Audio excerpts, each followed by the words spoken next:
forensic change. Okay, so we still. I'm on video now. You guys are gonna. We'll do all that later.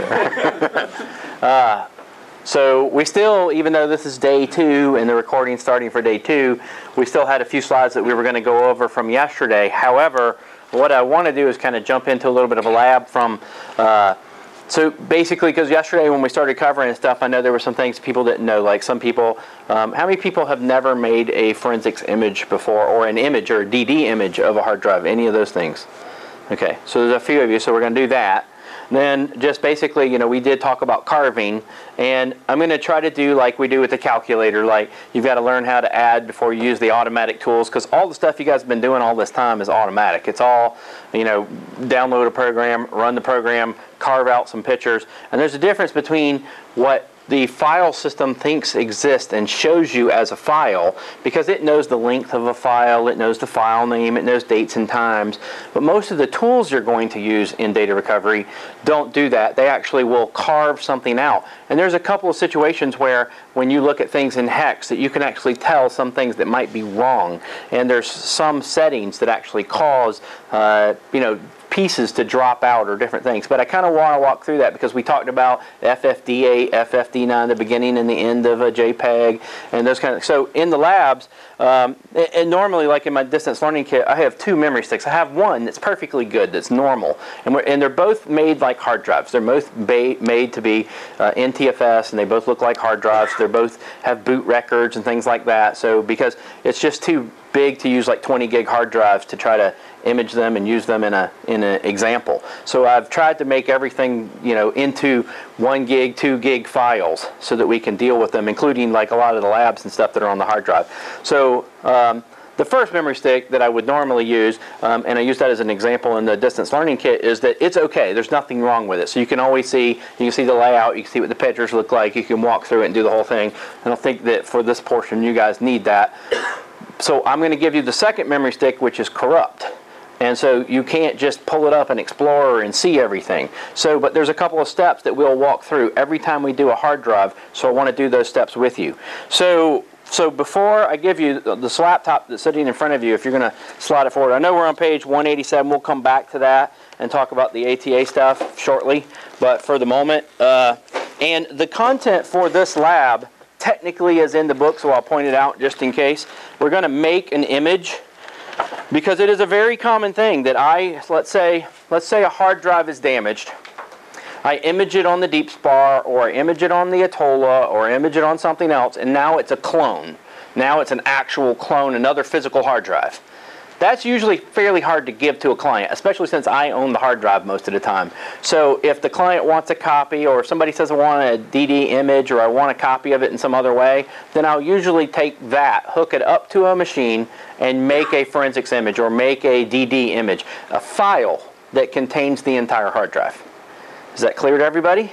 So it's no longer a clone, it's something that can be compressed. It's a file, it's portable, and I can use it in other tools. I can take that image, treat it as a hard drive, plug it into other software, and even unallocated space and things that sit on the hard drive that would have been where data sat but was not accessible data, the unallocated, the unusable component, those are still there.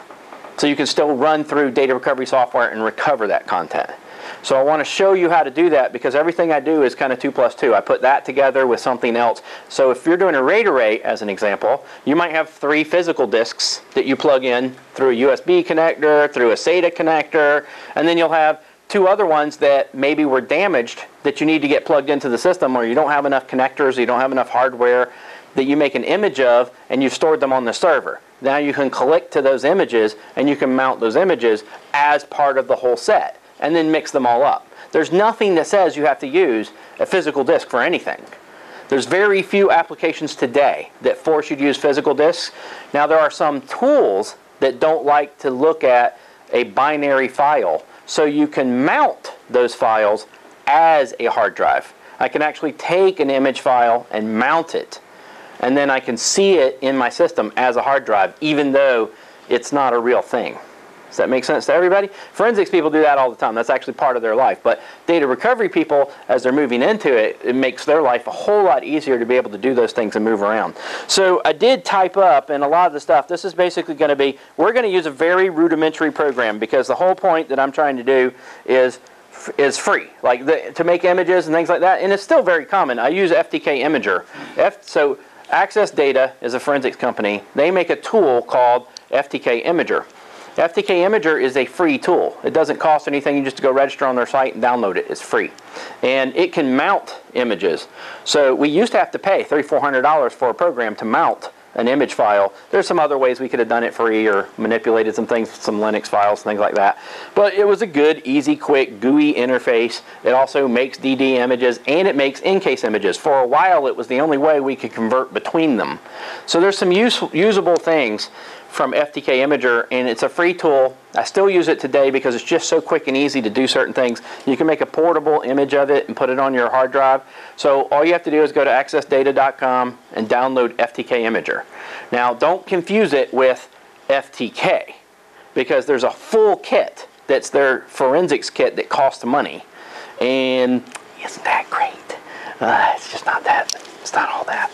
So I'm just going to say it's really slow. They had a very streamlined version up until version 1.8, and then they screwed it all up by trying to go the corporate route, make a server. Everybody had, like most forensics guys, field guys are single guys. They're one guy on one computer, and you want it to be fast. You want all your stuff to just go fast. And that's what Xways does. Xways is made to be streamlined for an individual. When they started getting into the corporate arena and they started saying, let's sell, Guidance is selling and they're competing against us in, this corporate arena, let's go that route. And of course they made their program pretty heavy and server intensive, and it's very slow. It takes 3 days to index something so you can work on it. It's just a terrible idea. Anyway, it costs a lot of money, don't buy it. Just use Ftk Imager. If you want to buy something, an affordable tool is Xways if you're going to do forensics, but it also does recovery. It does a lot of things. There's a lot of usable things in that product. And then the other one, Guidance, In-Case, is the tool that they make. They did the same thing. They messed it up. And so everybody has banned them and stopped using them that I know. Almost everybody. Yes, almost every forensics investigator I know, when they went to version 7, they changed the interface. Like, that's the one thing you don't want to do, like an accountant. Like, don't change your interface. Don't make us relearn our tool. Don't make the interface slower. You don't want to change those things when you change versions. People get pissed, so they stick with the old version. And while there are some advanced features in the new versions, people just abandon them. So literally. So Xways has been doing really well. Xways has gotten, and I haven't seen a faster application. Xways does everything faster. Anyway, that's enough of the hype on that side, but we're going to use Ftk Imager. And so the labs that are basically focused on that are on the second book, and it starts around, I'm just going to say it, you don't have to follow along because we're going to do it live, but it's around 450 to 450, I don't know, it's right in there. It's called the Ftk Imager Lab. We're going to image memory sticks, and so we're going to go up through like 469 or so, something in that range. So we're going to do it live. I'm going to hand you memory sticks. You're going to do this with me, and that way you can kind of get an idea about how to think about these things.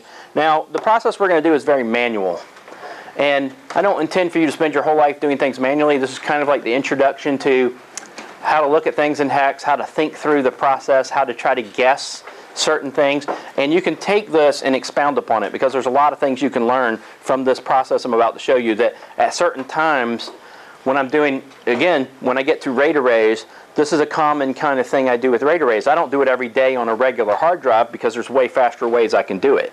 But it's kind of like learning, if you started using a calculator and you never learned how to add, you would never know when something was wrong. So it would be very difficult for you to figure that out.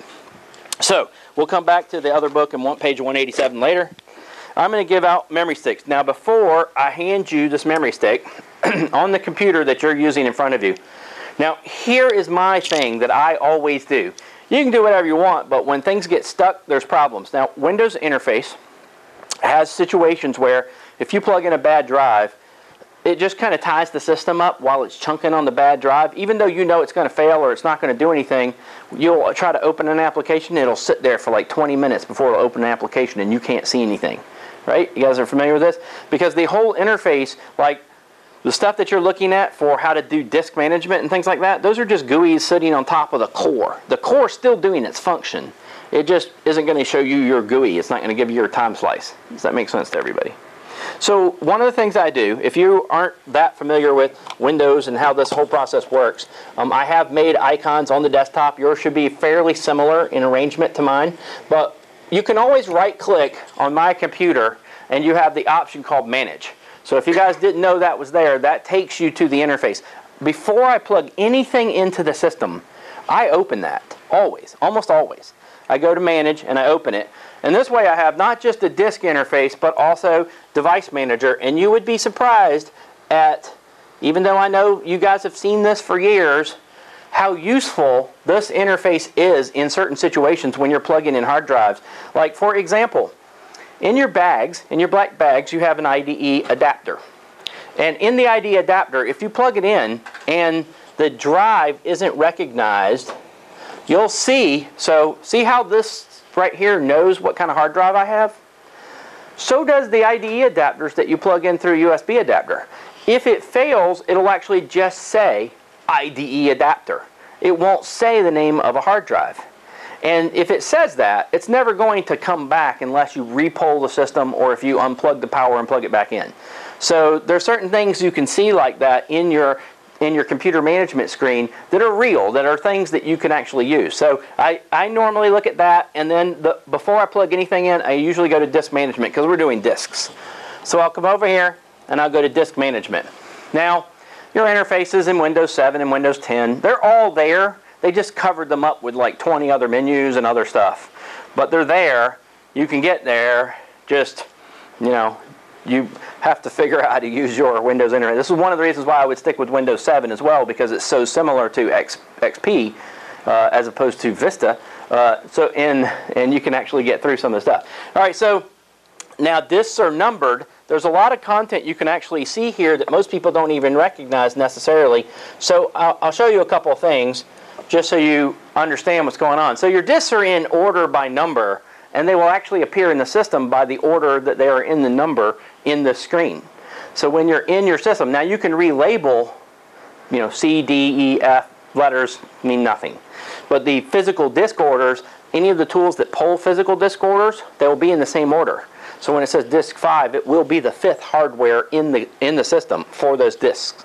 So if you're doing RAID arrays and you plug them in and you need to know which drive this one is, and you unplug it and it changes its number to a new number, when it goes back into your software, it'll be that number.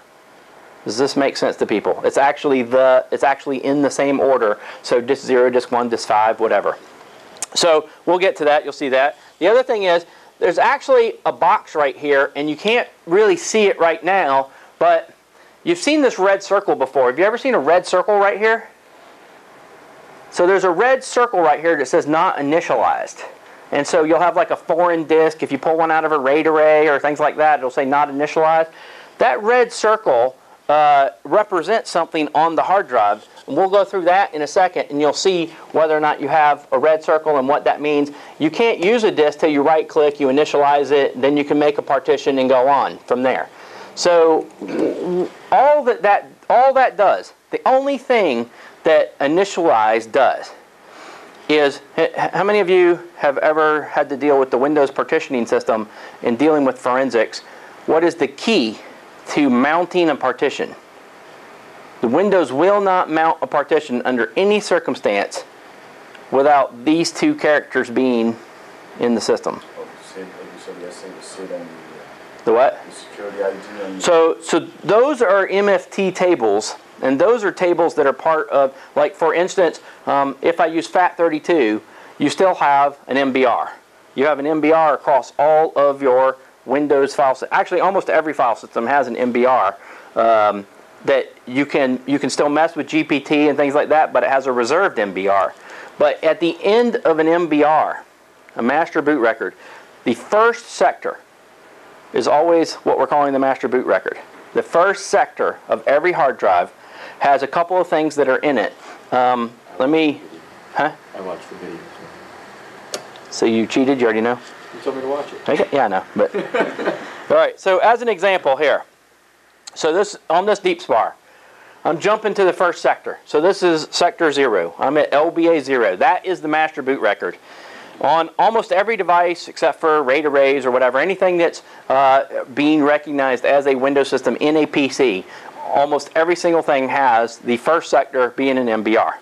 Even GPT, which is supposed to not need it, but it's a lie. It actually does need it. And so there will be problems even with GPT. If you don't know what I said, don't worry about it. So I'm going to hit on F3 so I can view the sector. So this is the sector that was captured from the original hard drive that I have. Now, this is a bootable hard drive. You'll get used to seeing this all the time. You'll see 3, you'll see these characters, you'll get used to seeing this all the time. So this is the beginning of your boot record. And then you guys have seen this before on drives that, you know, don't boot or something like that. Invalid partition table, problem loading, blah, blah, blah. So this is all sitting there in the MBR. The very last thing in an MBR is 55AA. You see that? That is a partition signature. That is a signature that tells Windows your drive is initialized and that I can then look for partitions on my system. So even if all the other stuff was blank, 55AA has to be there. If you have a GPT partition structure, you don't have a bootable, normally you don't have a bootable MBR, so all this other stuff is blank. But at the very end of the first sector, under almost every single situation that would occur, there would be a 55AA. Without that, Windows will not see and mount a hard drive, period. It will not search for partitions. It'll mount a raw volume, something you can search for and do, but that's what it's looking for in all situations. 55AA. That's your MBR. Everybody understand? So from here on out, we're going to be looking for that all the time. So as an example, if I was, so I'm going to switch back to this. Now, that hard drive that I imaged on the DeepSpar, I'm going to come and plug that in so you can see what I mean. So what will happen is when I mount this disk, I'm turning the DeepSpar off, and I'm just going to take this hard drive off of the system. I'm going to take the hard drive off the system, I'm going to plug it into an adapter, and I'm going to plug it in to my laptop. Okay? So when the drive mounts and comes up, and I don't know what I said. I didn't set HPAs. I didn't set a bunch of things. So so this guy's hard drive, Francisco Pelamonte, which I did not copy this whole hard drive. You guys saw me just jumping around, but I do know, because I told you how big the data was that it was on the drive.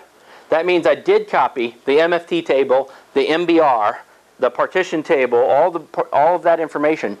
However, I do not have a complete copy of this guy's drive. You guys realize that, right? I jumped around all over the place, but because I grabbed those tables when I told you how big that I had this hard drive, 74 gigs, that is what is allowing me to see this. And as far as Windows is concerned, I have everything. But what happens if I try to copy those files out or touch those files? Read error. I don't have them. Well, you won't get a read error. It'll copy out something. It might be blank. It might be something else. If I try to double click on the JPEG and the JPEG's not copied, it might fail. It might crash. It might blue screen. You guys understand what I mean, right? Okay. So as far as this is concerned, it had an MBR. So this is the MBR right here. And then the partition structure. So I had a 100 gig drive that I copied. Now this real drive is really 320 gigs. Now I must have set something called the HPA, and I probably did it in a previous test. Otherwise, this drive would have a bunch of free space down here at the end. Okay? Because right now, as far as it's concerned, this 320 gig drive says it is 100 gig. Okay? So I set a setting, and I'll show you what that setting is because it was the next thing we were going to do in the book. So, but the whole point is I've made a 320 gig drive a 100 gig drive. It has the partition structure and it has the basics. Everybody good with that, right? All right, so now I'm going to show you what happens if, so I'm just going to unplug this. I'm going to take it right back to the DeepSpar, and then I'll turn it on and I'll show you what I got. Because I'm going to change a couple of settings so you can see what happens. And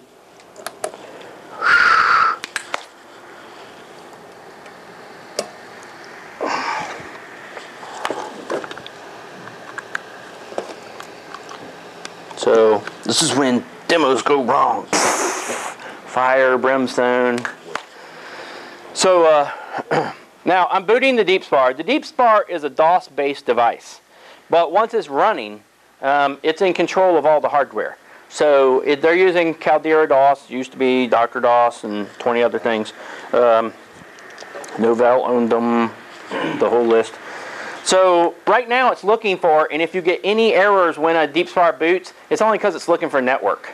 So if you are booting or you have to reboot the DeepSpar that's in front of you and you get an error, it's only because we're not using the network drivers. We're not hooked up to a network.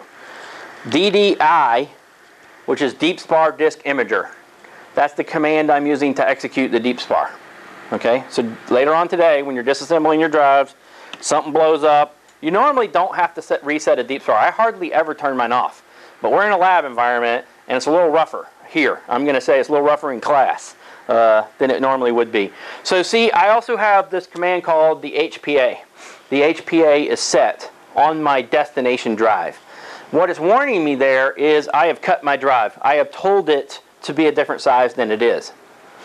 The reason that this is important, so all you're doing is you're limiting the size. You're just cutting off the end.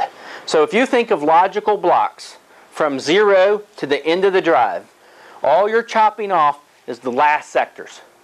You're choosing, like I can chop it off right after sector 1 if I want. I can chop it anywhere I want. It's a setting that's written in the system area, and it chops the drive up. The rest of it should not be available. Does that make sense to everybody? As far as the DeepSpar is concerned, it doesn't care what the setting is. So let's say this 320 gig drive, let's say before I did this copy of a 100 gig drive, let's say I did a 40 gig drive. Then I set it to 40 gigs. Then I left that setting on at 40 gigs. I went and I imaged 100 gigs. That last 60 gigs, if I do not change that setting, that last 60 gigs will be unavailable on the Windows system. Does that make sense? Everybody with me? Is it really there? I mean, it's really there, but you can't access it. Okay. So there's an agreement between Windows and motherboard manufacturers. We're going to recognize the hardware as whatever you set the HPA to be. The reason that this exists is, remember Gateway? Remember Gateway used to be a really popular computer company? So back in the 90s, they were one of the premier. They were one of the ones selling more than anybody. They went to the ATA command committee. There's a command committee that's in charge of all the commands hard drives can use. Now you can make more commands on your drive if you're a manufacturer, and you can do whatever you want to do, but you cannot, if you want to talk to the rest of the system, you have to use these common commands. So there's a subset of common commands, and then there's all the other commands you can make for diagnostics and ROMs and all kinds of stuff you want to do. Gateway goes to the command committee and they say, hey, you know what? We really hate having to send out CDs and DVDs. It costs us a lot of money to make them, and costs us a lot of money. So why don't we, now we have CDRs in the machine. Why don't we just tell the client to make their own disks? So let's take some of their disk space. This is like taxes. It's like we're going to use your stuff to do your stuff with your stuff, and you're not going to be able to say anything about it. We're just going to take. But we're going to convince you we're doing something good for you, right? That's what happened. So they're like, we're going to take hard drive space from you. So you bought a 6 gig drive. We're going to take 1 gig of that drive. We're going to chop off the end of it. We're going to throw CDs in there, and then we're going to tell you you can make your own disk. So you can go to the store and you can buy your own disks. You can make your own disk off your own hard drive off the space you lost forever. And that was a pretty big deal. There was no way to reset it. There was no way to do anything about it. You couldn't, back then it was a pretty big thing. So they made a command that chops the drive so you can put utilities and disks down there at the end somewhere. Now it's not a big deal today. You get a terabyte and you lose 1 gig, who cares? But when you had a 1 gig drive and you lost 200 megs, that was a pretty big deal. So that's where lawsuits start. Anyway, so if I set that HPA to an incorrect size and I forget to reset it, then I don't have access to the data recovery that I just did. So you have to keep that in mind all the time. So I actually have come up with, this subset of commands at the end of every recovery I do. I always do these 3 things. So I always hit these 3 buttons at the end of a recovery. I don't do it in the middle. I don't do it at the beginning. I always do it at the end before I disconnect the drive. That way I always, under any circumstance, have covered it. So I'll go through that as we're going through the DeepSpar later. There are automatic ways. there didn't used to be in the deep spar. It's advanced over time, and they've added and changed things to get rid of stupidity. And so they've taken away some commands that I also liked and needed, or certain things I wanted to do. But nonetheless, you can either program it in and say always do this, or I'll do it manually. I just normally do it manually because I like to know what the hell's going on. All right, so just keep that in mind. Now, the destination drive, I'm just going to go ahead. I'm going to turn on the source drive so that at least I'm still talking to both drives if I need to. I'm going to refresh. And now you'll see destination and source. And I'm going to hit OK. Now this is still, even though I turned it off and I came back and did everything, it retained everything I already did. That little map file that was on the destination drive knew how much I copied. And so I can reset, I can repower. Like, there's no forensic equipment does this, is there? Can you think of one? Pick up where you left off, keep all your stats, keep everything just like the power went off, turn back on. Yep. In HPA, you said computer manufacturer, but that's not something you can set on the computer. You have to have a tool to like. Well, you can now. When it first came out, there was no easy way to get access to it, and there are Windows tools you can download to set the HPA. The HPA is only, remember, the system area only initializes when the drive first turns on. So when you set it, you have to then power the drive off and power it back on again. But you can set it. It does write into the system area, and there are now tools that allow you to do it in Windows. MHDD, a free tool, will let you do it. So you can download the Ultimate Boot CD and use it from there. And there's others. There's quite a few others that will let you do that. Linux has it built in. There's a number of things in Linux where you can use. I'm pretty sure you just use HD Parm again, and you can change the setting. So, but it just writes a setting for geometry, and you're just making your disk smaller than it is available. Ironically, you can make it bigger also. So they didn't put any restrictions on the thing to say don't make your drive bigger than it says it is. So can anybody think it would be useful to make it bigger? Scamming somebody? Yeah, yeah, scam is good. Yeah, right. Actually, some of these companies who are making the products that I'm about to refer to, it kind of is a scam. Lassie, like Lassie, you remember guys? Lassie, that little silver, nice Porsche case look, whatever you can buy. Huh? They're still in business. Yeah, but they were bought. The company was bought, I think, by Seagate. I think Seagate bought them. Anyway, so you can have two hard drives in it. So you could have two 500 gig hard drives, and they had a board that all the board did was change LBA numbers. And you put your HPA on the first drive, and you say, instead of having two 500 gigs, I have a 1 terabyte. And all the board did was renumber the second LBA numbers by adding the first one to the second one. So that way they could have a very slimmed down, you know, JBOT, because it basically, you know, connects the two drives together. That's all it's doing. So you made 500 gig into 1 terabyte.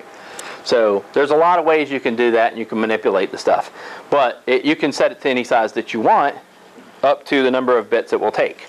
So anyway, so there's some manipulation that goes on there, but don't worry about it. So anyway, at this point, I'm going to show you. So here's the original disk. It has 55AA. Now, one thing, all the way back to Dimitri in high school 20 years ago, the concept was, well, what if we change 55AA to 55BB, then Windows wouldn't mount it. So if we can change this to anything else, then Windows won't mount and see that partition structure. So DeepSpar a couple of years ago added this feature. It's a poor man's write blocker. Okay? You did write something to make it happen, but you only wrote one character in the boot record. It doesn't affect user data outside of that scope, so your partitions aren't affected. Does this make sense to everybody? So if you turn that off, then your system can't write to it, it can't mount it, it can't make changes to the date and time.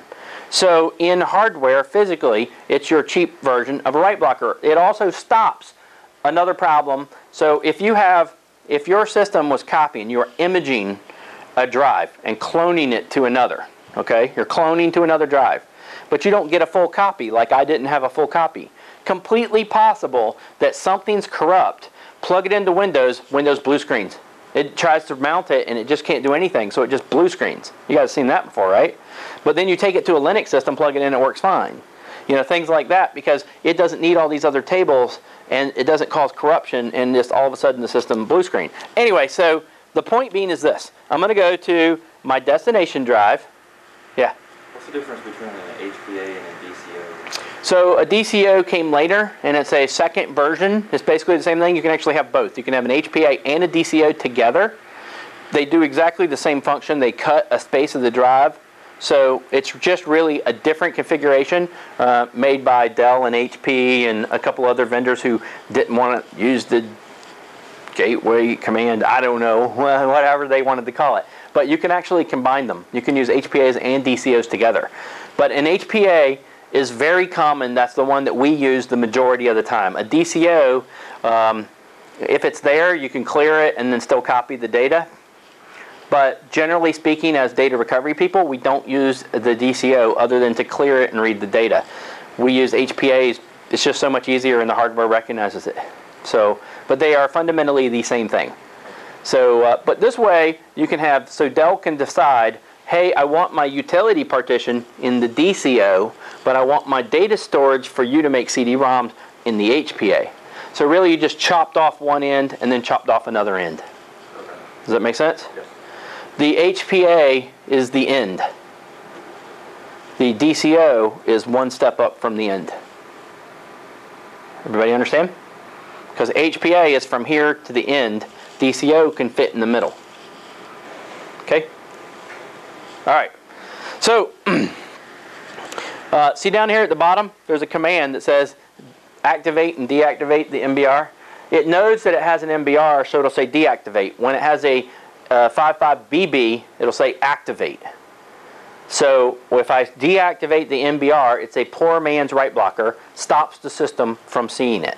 Okay? So that's all I'm going to do. I'm going to come down here and say deactivate. And now watch what happened in the first sector. This is only on the destination. It did not modify the source. It never modifies the source. Okay? Only on the destination it modified 55AA to 55BB. Everybody understand? Blocking for Unix as well, or just for Windows? Yes, it'll do it for everything. Yes, because remember, Linux is a derivative and still use the MBR. When they wrote Linux, it was still sitting on top of a PC platform. So, and you know, I remember back in the day, even like when the first ones came out, we were flipping floppies or whatever, the whole point was it could live on a PC's file system. So it wasn't until Linux came out and really the combination of Linux and GNU together basically overtook Solaris and SCO. SCO is really the first PC platform. SCO was actually a Microsoft product. SCO is Santa Cruz Operations, and Santa Cruz Operations was Xenix. Microsoft wrote a Unix operating system long before they wrote Windows in the mid-'80s, and it was called Xenix. They had MS-DOS and they had the DDR, wasn't that by them also?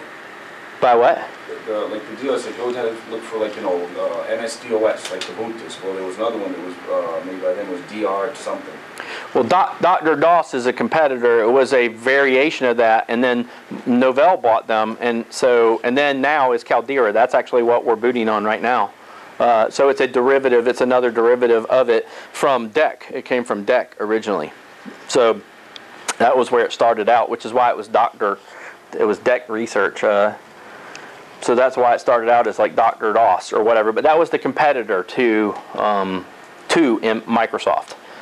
Because again, Microsoft was hired by IBM to create that first bootable disk operating system, which they then went and bought CPM from this other guy, and they did it in like 30 days. They did the whole thing in like 30 days.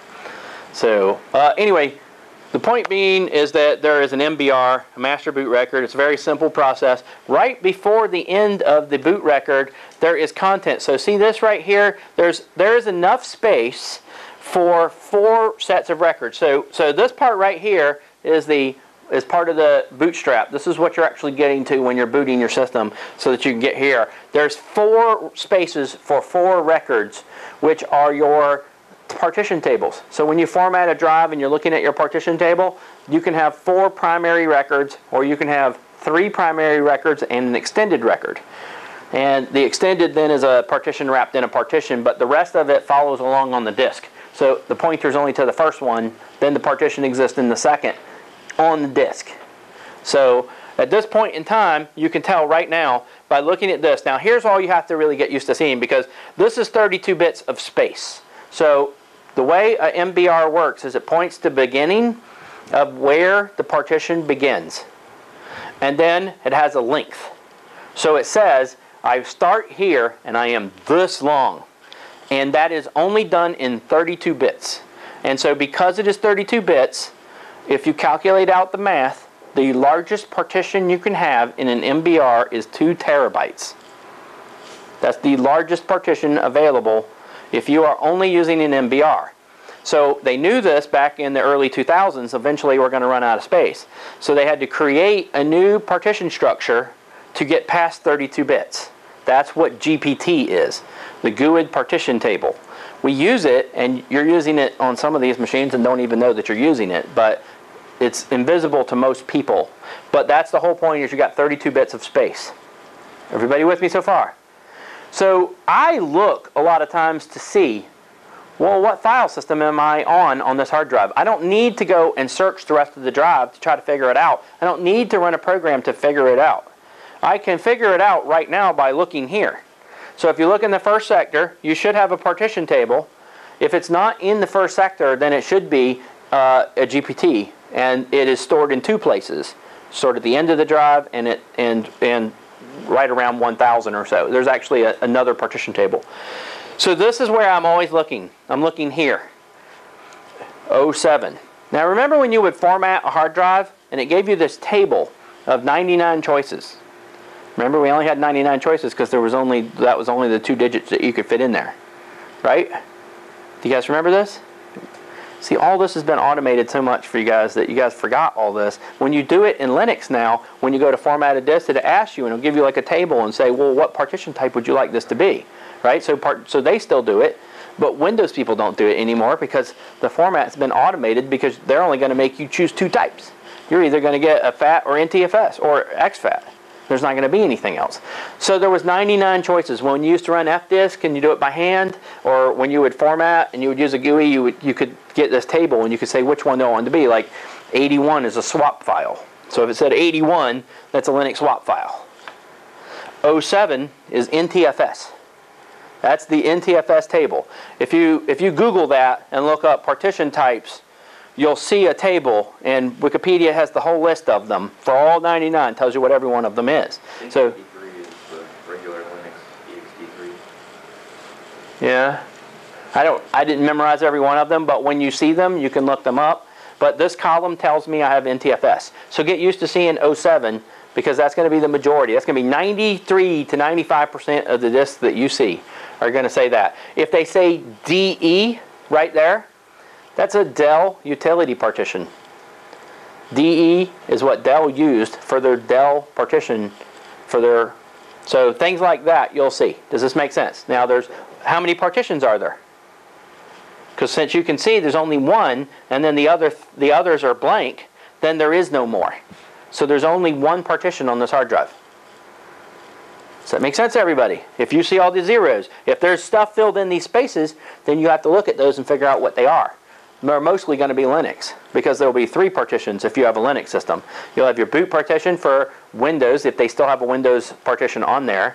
Then you'll have your primary for your Linux partition. Then you'll have your swap file, and then you'll have your third one will be the extended one. So your swap file and then your extended one, which you won't see in the table. It'll be further in the disk.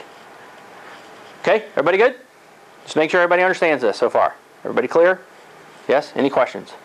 I just want you to memorize those 2 things, 55AA / something else and 07. That's the important pieces, okay?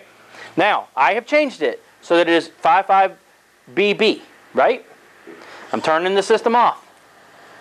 I'm going to take that hard drive that I made that change to. I'm going to go back over to the Windows system so that you can understand what Windows is actually doing. So when I plug this in, you'll now see something different. And all I changed was those 2 bytes, right? See that red circle? Not initialized. As far as Windows is concerned, this is a blank disk. Windows does not see data on this disk. Brand new disk, blank. That's what it thinks. Okay? because there is no 55AA, 55BB is not going to qualify as the answer. It needs 55AA, even in a GPT. Even with GPT, the end of the GPT structure on the first sector has a reserved sector, and it's 55AA. So now, it still knows my HPA. I didn't reset my HPA, but I have a 100 gig disk. It does not see this as a partition. Everybody understand? It's just a raw space. None of my tools care. So I'm going to show you, let's just say RStudio, which is a tool I use all the time because it supports so many things. It sees right away. I have a USB drive plugged in. I have a partition because it looked at the first sector. It doesn't care if it says 55AA or 55BB. Our software skips all of that stuff because it's data recovery software. They said forget about whether it says it's mounted or whatever. This is our poor man's write blocker. It can't change it. It's just going to read it. Everybody understand? Now, yeah. So, but I mean, only the OS is stopping it from being changed. Yes, that's correct. There is no hardware in the way. There's no software. There's nothing writing to it, though. There's no journal entries. It's not mounting it and doing a journal entry like Linux does. Like an R entry or anything? Like, can the software edit it, or? Yeah, I can manually choose to do that. I can come over here. I can say I would like to edit this. I open a hex editor. Yeah, start. And I can go down here. I just wasn't sure if the Windows API would stop you there. I'm not sure. So, yeah, that one is looking at, for some reason,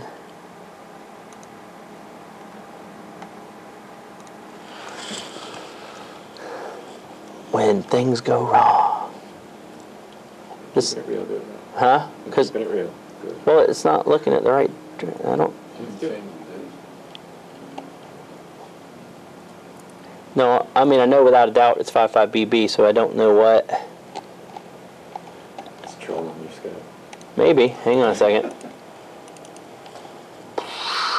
Let's do it this way.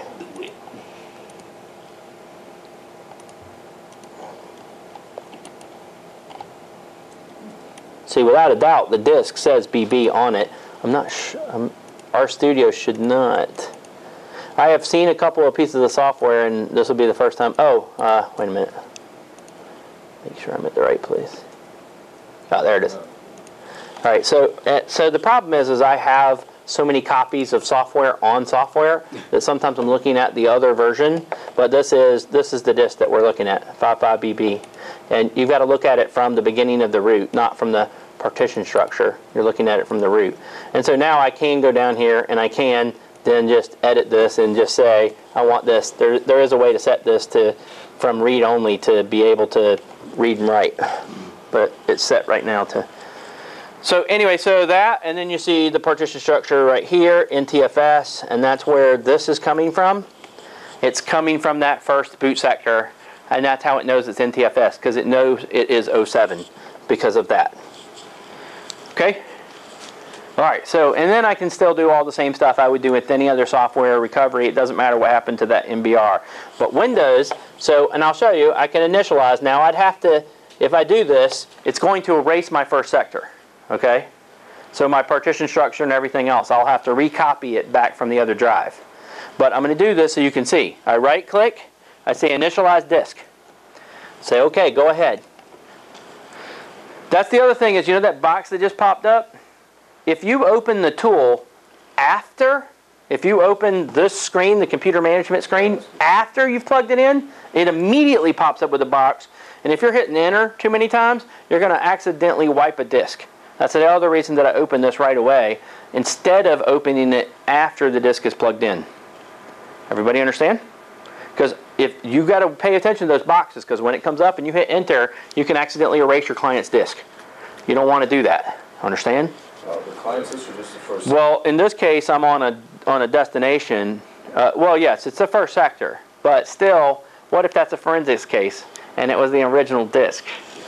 I mean, I'm just like, you know, there's things I just don't want to have happen, whereas you can solve it by opening this tool first. So now that I've initialized it, now I'm going to show you, it still doesn't know there's a partition or anything there because we just erased the partition table, right? Everybody okay with that?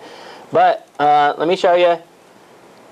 So there's no partition, so now it thinks it's empty space. All of that stuff was coming from here. Now the data's still there, everything I had there is still there after the first sector. So I'm going to go look at the first sector again so you can see. So now I have a boot record, and then I have 55AA, and it has data here, but you'll see there's no 07. It doesn't know what it is at all. So we just initialized, but we didn't create a partition. Right? If you got a copy of the original partition, could you put it back and Yes. put it back where you were? I can actually go look at it from the original drive and hex edit it and type it manually in. The data's still there. Yeah, and it's still there. It would still work. So, but this is where the tool. So now the tool, this tool can now see that I have the hard drive, but it thinks this is empty space. But if I did this, if I right-click and scan, now we'll go through what the difference is between, because I hate ClickFest. And that's what most people have been doing all this time, is they'll just say, oh, I want to scan, click, click, click, click, click everything and hit a button. I'm about speed and doing things right. Now, the majority, 93% of your OSs are going to have a file system that's NTFS on there. Now, if I didn't know anything, I can go find out.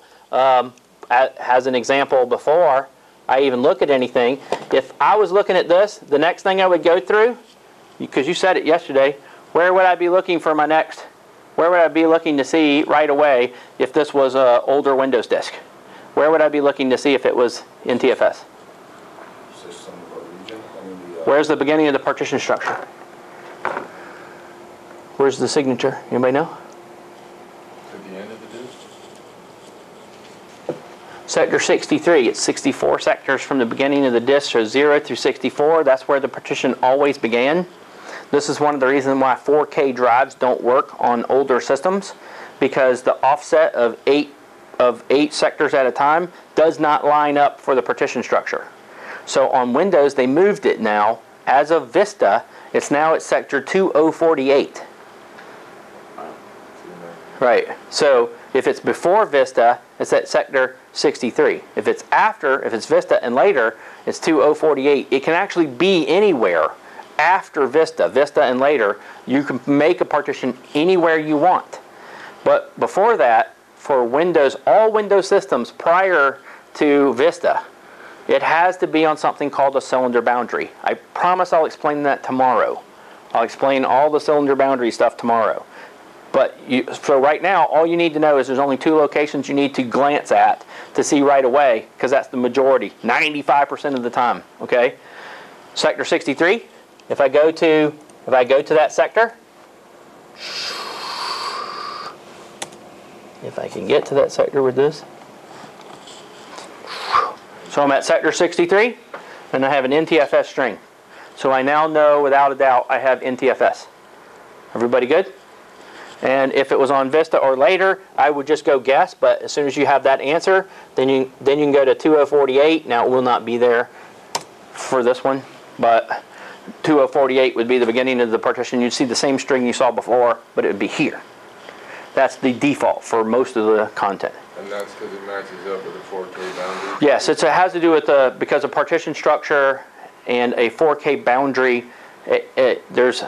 I'll explain it tomorrow, but there's a cylinder boundary process, and it has to do with physical disks. Would Yes. it be the same for Linux as well, or is that only for Windows? Got to be Linux, because I've got a laptop upstairs that when I boot it up, it says that partition 2 is not on the physical boundary. So you can help me fix it. Yeah, that's what's happening there. It's not on a cylinder boundary, and then there'll be another one that says beyond the extent of the disk. Have you seen that one? No. So- I've not been paying close enough. Yeah, beyond the extent of a disk means that your partition structure says it's bigger than the quantity of sectors that is available in that block. Even though it still will work fine, it just means the last sector isn't within the boundary of what is available to the system. And to answer your question, yes, it should be fine, and Linux should do the same basic principle unless, so if it's the second or third or fourth partition. So once you're past that first partition, then you go to the beginning of the table and you can figure it out. So it tells you where the sector is in 32 bits. But also, at that point in time, once I knew that, if I was in the first sector, in the MBR, if I was here and it had 3 or 4 right here, then I would know where it is, and any of the table tools that you would have would tell you where that sector is. It would tell you right here. If that's not the case, then what you can do is do this. So like for instance, this one doesn't know I have an NTFS sector there, okay? So I'm going to change, I'm going to turn off all the stuff I know I don't need. And I'm just going to tell it, I'm not searching for anything else. All I'm searching is for a signature for NTFS. So when I hit scan, and I've done this to make it as fast as possible, it's going to look for NTFS and MFT records. Now, this is one of the things I try to do to things to make things faster. There will be a spot once I know that I've actually made a few that is counting them, and so now it's starting to look at MFT records. And this isn't a one-to-one correlation. This is supposed to be the whole, right? So I've gotten far enough that I've gotten an answer now, and you can actually see that I actually have an NTFS, MFT, boot record, an entry. See it? And now it's starting to count MFT entries. I don't even need to wait. I can just stop, say yes, and I should actually get a partition structure now. So now I have a partition structure that then will then find and show me the content for this particular, yep. Where's the drive title? Like the title of the drive, the label, is that stored in the partition table? Dollar volume. Dollar volume.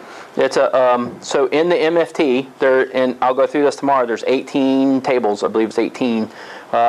Dollar volume is the one that stores. It stores two primary things that are important: the name of the disk. There is a serial number when you format a disk. There's a serial number that's created that's unique to that drive, but there's something called a dirty bit. And you know when you reboot your system and it says your system wasn't shut down correctly last time, would you like to scan your hard disk to see for fixed files and stuff like that? That's where that comes from. There's a dirty bit that's set in what's called the dollar volume, and if that isn't set when you shut it down, it flips this bit. Then when your system reboots, it knows it crashed while it was in process. It turns it on and turns it off when you say shut down. So when that happens, it's actually checking MFT records. There's 3 stages it goes through, and you would be amazed at how simple the process is. This check disk is a complete failure. You should never, ever, ever run it, because you know what check disk does? You know what check disk job is? What? Well, it does do all that, but what does it repair anything? Just an expand section. No, it doesn't repair anything. Its job is to throw away records that it thinks were incomplete. And you know how it thinks a record is incomplete? There's 2 bytes at the beginning and end of each record, and those 2 bytes, they're called fix-up bytes. If they don't match each other, it just says, oh, well, I guess we don't want this file. So it throws it away, and there's no way to recover it. There's no way to put it back. There's no way to get that back. Once it does that, it destroys the record. And it's very difficult to reverse that process. You can go carve a file out or recover a file some other way, but it's a terrible process. I will demonstrate that tomorrow, and I'll try to show you what those records are and how that actually works. But it's terrible. It's a horrible thing. But the volume, dollar volume, is where that name comes from. And so it's actually an NTFS record. NTFS is the format, and MFT is the table that tells you where the files are. That's all that is. Okay. So everybody clear on what's happening now? We'll go more in depth in this tomorrow, but my whole point is to make sure that everybody understands where we are with this. Because what's going to happen now is I'm going to give you a thumb drive. And I'm going to show you how we can manually scan for something or look at it in hex. This is your introduction to hex. If you've never done it or had anything, this is about as much as it's going to get, other than some of the stuff I'm going to cover tomorrow. But it's still upon you to take the next step if you want to go and learn how to do everything. So I'm going to show you what this is going to look like. When I plug in a thumb drive, this is a corrupt thumb drive. So it's going to mount. It may take a minute or so for it to mount because it's corrupt. So it, normally what would fly up really quick, it's going to take a minute or so to get that far. And while that's going on, all right, so now you can see it knows some things. It doesn't know everything. So it knows that I'm initialized. So it knows I have an MBR. And it knows I have a partition. So it has that. I don't know why it thinks it's healthy. Like, I've still never determined what makes something think it's healthy other than the fact that if your MBR, it's only from the MBR. If your MBR has something in it and the 55AA is there, that it just decides it's healthy. I mean, you see it doesn't know it's NTFS, it can't mount it, it can't do anything. It doesn't know what it is, and then there's some unallocated space out here for some reason. It has no idea what any of this is, so I don't know where.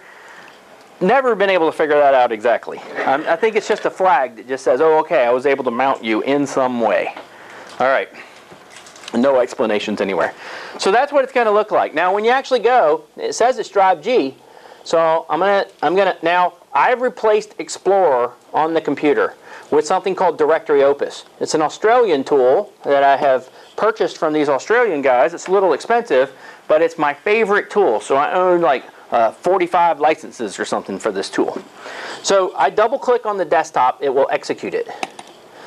It doesn't matter how you can still click on, computer and do that and it'll execute it. It has replaced your normal process. So that's what I'm doing. Then I have a split screen. I can work in two different ones.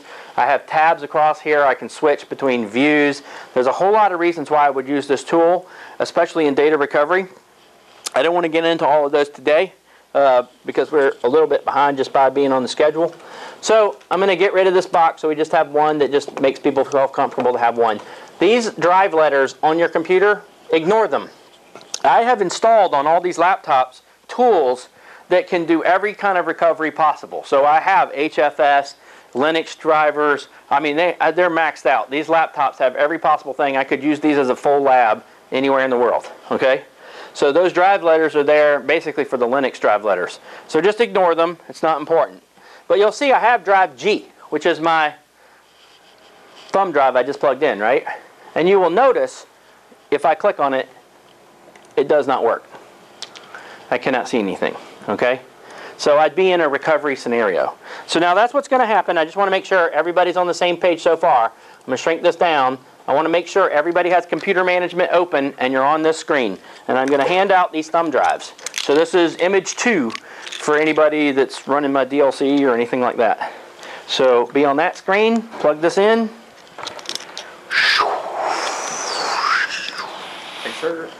And if there's anything that does not look like my screen, let me know. Because I didn't test them all. I have a whole bag of them, so.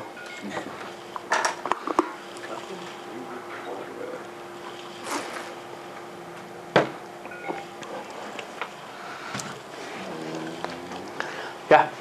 Is there any way you can turn off, check this?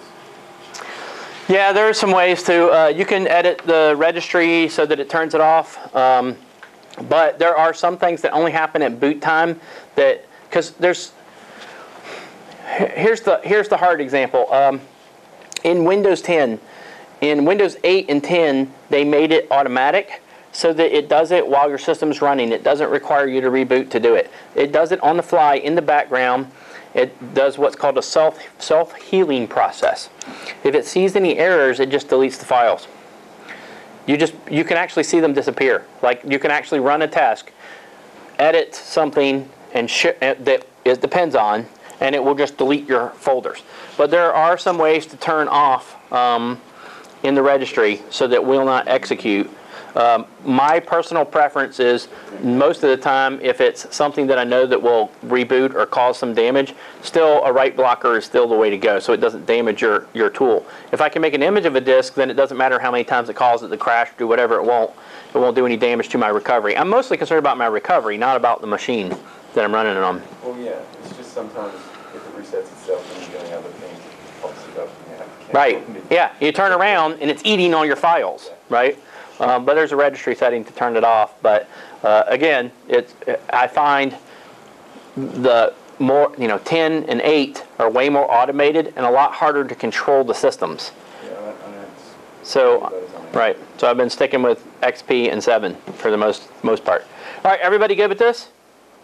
All right, so now I'm going to try to go over some of the stuff I went over yesterday so that everybody's not a blur as to what I mean. All right, so first thing is, a very common thing I have to do all the time is make an image. So I've shrunk that down. If everybody had that same display that I had right here? Okay. Everybody good? All right. So I just shrink everything down. The first thing that I'm going to do, and you can double check if you want, and you can see that you won't be able to access this disk. You'll click on it, it'll say retry abort, can't do anything, blah blah blah. That's fine. Just close. You don't need this tool at all. So I want to make an image of this disk. So what I would want you to do is click on Ftk Imager. On the screen it should be up here somewhere. If anybody's icons move around, let me know, because sometimes the screen resets and it moves all your icons.